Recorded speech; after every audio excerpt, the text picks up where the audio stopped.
বন্ধু বন্ধু মানে বিশ্বাস, বন্ধুত্ব মানে পরস্পরের মাঝে সহযোগিতা, বন্ধুত্ব মানে বিপদে পাশে থাকা, সুখে দুঃখে এক থাকা, তাই না?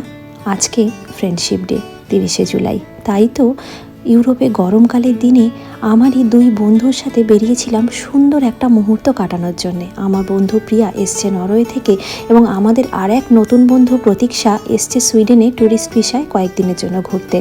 নতুন বিবাহ হয়েছে ওর, তাই আমরা 3 বন্ধু মিলে একসাথে বেরিয়ে সুইডেনেরই গথেনবার্গের সুন্দর একটা জায়গা ঘুরতে বেরিয়েছিলাম, যেখানে রয়েছে একটি অবিশ্বাস্য ওয়াটারফল। কাটিয়েছি বেশ কিছু সুন্দর মুহূর্ত, একসাথে টিফিন ভাগ করে খেয়েছি একই টিফিন বক্স থেকে একই স্পুনের মাধ্যমে। খুব সুন্দর একটা দিন আমরা একসাথে কাটিয়েছি। আর ছোটোবেলা থেকে তো কত বন্ধুই জীবনের আলেকালে এসছে গেছে, সবাই গেছে একে একে হারিয়ে। তাই তো এই বন্ধুত্বের দিবসে এই ডিটেল ব্লগটা দেখে জানাবেন আপনাদের কেমন লাগলো।